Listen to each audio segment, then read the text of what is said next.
RTI मारिदों RTI होनाय जादों जाहाथे जों गासैनिबो OMR शीटखौ नुनो मोनो जाहाथे मार्कनि जेबो मेनिपुलेसन जायिया नुजाथियो मोनसे जोबोर इन्टारेस्टिं भिडिअ नुनो मोनदों आरो बे भिडिअआ प्रमोद बर'नि जि सरकार UPPL नि जि सरकार बेखौ चेलेन्ज खालामनाय मोनसे भिडिअ बेयो बेवहाय सानैसो कैंडिडेट नाम बुंनांगोन बिथांमोननिया जानो हागौ साकरिया जायाखैसै थांनाय उदालगुरि कलेजाव अपॉइंटमेंट अर्डार राननायखौ नोंथांमोना नुबाय graduate teacher and post graduate teacher नि अपॉइंटमेंट अर्डार रानबायमोन राननानै गोबांनो जॉइन जाबाय माखासेया जॉइनबो जानो हायाखै बायदि बायदि प्रब्लेम जाना गोबांनियानो फैदों सोरनियाबा प्रिंटिं मिस्टेक जाना फैदों सोरनियाबा सासे मानसिनियावनो सानै बेबायदि फैलादों सो गोबां प्रब्लेमबो जादों जायाखै नङा आरो बेबायदियावनो मोनसे गोदान प्रब्लेमखौ नुदों आरो बे प्रब्लेमा जाहैबाय मा सानैसो सेंग्रा सिख्लाफोर बिथांमोननिया निश्चय जायाखै नाथाय बिथांमोना मोनसे कमप्लेन लानानै बिसोर RTI मारिदों RTI राइट टू मानगोन बेखौ राइट टू इन्वेस्टिगेशन ना मानगोन RTI राइट टू नो मिथिनो मोननायनि मोनथाय दङ बयहाबो जोंनि कन्स्टिट्यूशना बुङो ना बे हिसाबै RTI एक्ट बे हिसाबै सबबो मिथिनो हायो जे मा जादों मा जायाखै बै OMR खौ बिसोरनियाव मोनसे डाउट जादों आरो OMR आव मार्कआ मेनिपुलेसन जादों खोमा मार्क मेनिपुलेट बबेखानि RTI खालामनायनि उनाव OMR खौथ' नुगोन नाथाय बै OMR आव रियेलखौ नुनो हागौ जानो हागौ बिनि सिगांनो मेनिपुलेट जादों खोमा बिदिबो जानो हागौ स' जियानो जाया मानो बिथांमोना OMR खौ नायनो गोसो जादों आरोबाव बिथांमोननि मोनसे कमप्लेना जाहैबाय मा नभेम्बर 2023 मायथाइनि नभेम्बर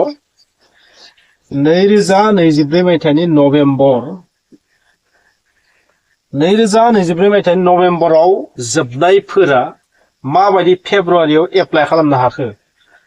जायनि बिएडआ 2023 मायथाइनि नभेम्बर मासाव जोबदों बिसोरो माबोरै फेब्रुवारियाव एप्लाइ खालामनो हाखो साकरियाव बोरै जइन जानो हाखो जानांगौ बिथांमोना ओरैबायदि मानसि नुदों खोमा ओरैबायदि इनपुट नुदोंबो जानो हागौ आरो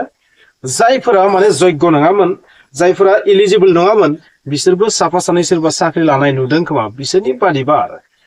बिथांमोना जेबो प्रुफ होआखै जानो हागौ बिथांमोना बेखौ फाइल हिसाबै गथायदों प्रुफ होदोंबो जानो हागौ कर्टआव नाथाय बिथांमोना मिडियायाव बुङाखै बे बाथ्राखौ सोर बेबायदि मोनदों सोरनि OMR आ मेनिपुलेट खालामजादों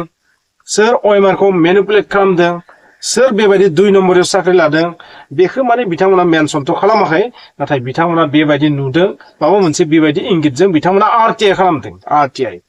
जुदि BTR सरकारा बे ट्रान्सपारेन्सिखौ दिन्थिनो हायाबा बिनि रियेलिटिखौ जुदि दिन्थिनो हायाबा हाइ कर्टआव जों चेलेन्ज खालामगोन बेबायदि आरो बिथांमोना दा बाथ्राया जाहैबाय आं बुंनो नागिरनाया जाबाय बिथांमोना मोनथाय दोङो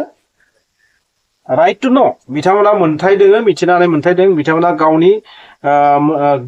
गोसोआव मोनसे सानखांनाय फैदों बेनिखायनो बिथांमोना चेलेन्ज खालामनो हायो बे जाबाय डेमोक्रेटिक कान्ट्रि नाथाय बेवहाय आसल बाथ्राया जाबाय पलिटिक्स बेखौसो बुङो नालाय आंनियाथ' कन्टेन्टआ सोरनिबा लाइफ जानाय नङा नालाय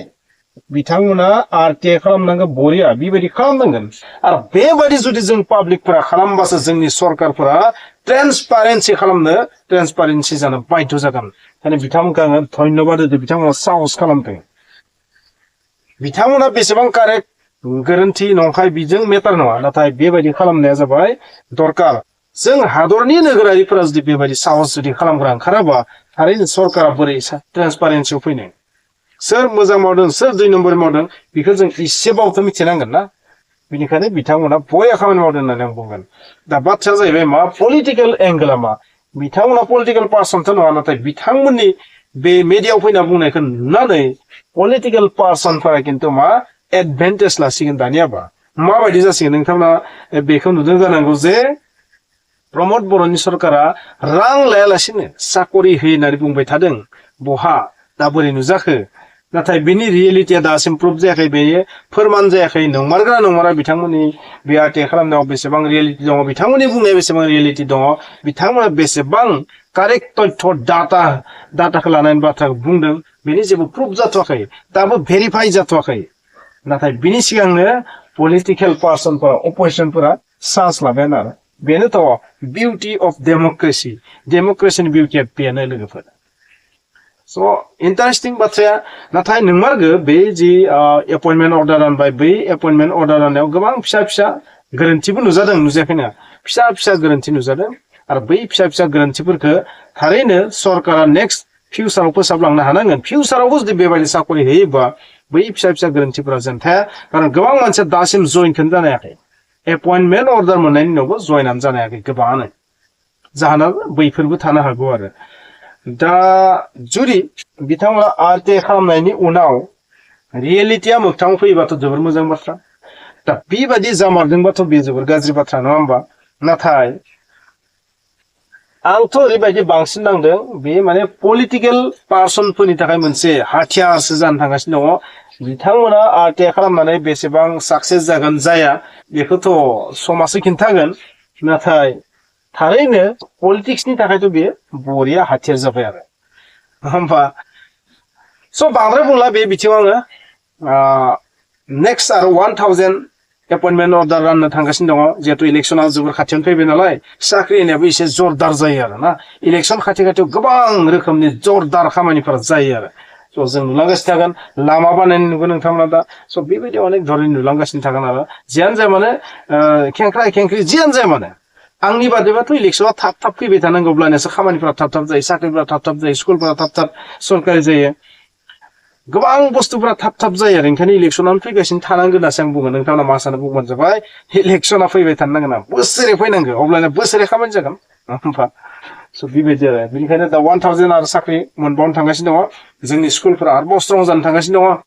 बाखि आन्डारग्राउन्डआव मा जादों बेखौथ' मिथिया थार्ड ग्रेड फर्थ ग्रेड फैगासिनो थादों स' थार्ड ग्रेड फर्थ ग्रेडखौबो गोबां किन्तु दङ होनना बुङो आरो अगर मगर नाथाय पर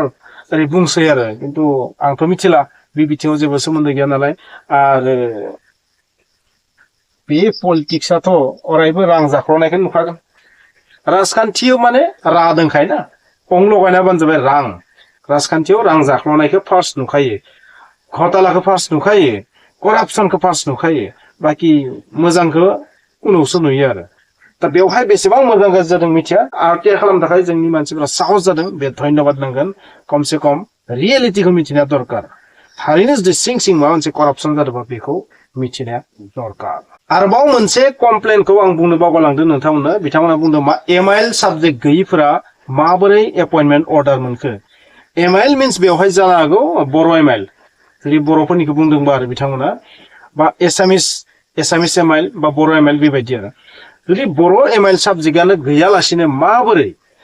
बर' हिसाबै एपइन्टमेन्ट अर्डार मोनखो बेबायदिबो जानो हागौ बिथांमोननि बुंनाया बिथांमोना बे बाथ्रा क्लियार बुङाखै जानो हागौ बिथांमोननि कमप्लेनाव थागोन बे क्लियार थागोन जानो हागौ गोबां बर' एमएल गैयि मानसिफोराबो जानो हागौ बर' मिडियाम हिसाबै साकरिखौ मोन्दों जानांगौ अर्डारखौ मोन्दों जानांगौ बेबायदि आरो बिथांमोननि बुंनाया बेनि रियेलिटिखौथ' मिथिला नुला बिथांमोना कागजखौ देखायाखै दिन्थियाखै जियानो जाया मानो जुदि बेबायदि जादोंबा बेबो दुखुनांथाव बाथ्रा बर' एमएल गैयि मानसिफोरा माबायदि बर' मिडियाम जानानै फैखो बे जानो हागौ आरो खारन बर' मिडियामाव मास्टार जानो थाखाय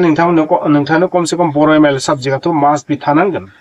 बाखि साबजेक्टखौ नोंथाङा मा मिडियामजों लिरदों बे बांद्राय मेटार नङा आरो नाथाय नोंथांनि एमएलआ प्राय बर'आ थाखानांगोन बेबायदि जानो हागौ बबेखानि आं टेटनि जेबो क्राइटेरिया फरायनानै नायफेराखै दे टेटनि जेबो क्राइटेरिया फरायनानै नायफेराखै बिनि क्राइटेरिया मा बिनि एलिजिबिलिटि क्राइटेरिया मा बेयाव साबजेक्ट कम्बिनेसना माबायदि जानांगौ बेफोरखौ आं बांद्राय फरायनानै नायाखै आंबो लाइफआव खनथाम टेटखौ पास खालामदोंबाबो क्राइटेरियाखौ आं मोजाङै फरायनानै नायाखै मात्र एप्लाइ खालामनानै क्राइटेरियाखौल'सो फरायनानै खालामोन सिङाव माने जइन जानो थाखाय मा क्राइटेरिया थायो बेखौ खुनुदिन आं मोजाङै नायफेराखै आरो स' जियानो जाया माने एक्जाक्ट बुंनानै नङा जानो हागौ बर' एमएलखौथ' नांथारगोन जियानो जाया माने बर' मिडियाम स्कुलाव फोरोंगिरिनि थाखाय बर' एमएलखौ नांथारगोन बाखि नोंथांमोना थारैनो मिथिबाय जानांगौ बे कमप्लेना मानि थाखाय फैदों जानो हागौ साकरिनाव गोबां बेले बेजे थानोबो हागौ थाया होनना बुंनो हाया माखासे टेकनिकेल प्रब्लेम थानो हागौ अफिसियेल टेकनिकेल प्रब्लेम थानो हागौ अफिसारफोरनिबो माखासे गोरोन्थि थानो हागौ अनेक टाइपनि गोरोन्थिबो थानो हागौ बाखि पलिटिकेल बेकग्राउन्डथिं मा दं बेखौथ' जों मोनहास'वा नालाय मिथिला बाखि जेन'क नोंथांमोना थारैनो बुजिबाय आरटिआइ मारिदों आरटिआइ होनाय जादों जाहाथे जों गासैनिबो अएमआर सिटखौ नुनो मोनो जाहाथे मार्कनि जेबो मेनिपुलेसन जायिया नुजाथियो आरो सेकेन्ड प्रब्लेमा जाहैबाय जोंहा बिएडनि माखासे बिएड जोबि स्टुडेन्टफोरा बोरै एप्लाइ खालामनो हानाय लास्ट 2024 नि नभेम्बराव बिएड जोबनायफोरा फेब्रुवारियाव बोरै एप्लाइ खालामखो माखासे एमआइएल गैयै केन्डिडेट्सफोरा बोरै एपइन्टमेन्ट मोननो हाखो जिहेतु बिटिआर गभर्नमेन्टआ बारे बारे ट्रेन्सपारेन्सिनि खोथा बुङो बेखायनो जोंनो बे अएमआर सिटखौ देखायनानै ट्रेन्सपारेन्सिखौ प्रुभ खालामनांगौ बिटिआर गभर्नमेन्टआ आरो जुदि बिटिआर गभर्नमेन्टआ बेखौ मावनायाव फेलें जायोबा जोङो हाइकर्टआव चेलेन्ज खालामनो थाखाय राजि जाबाय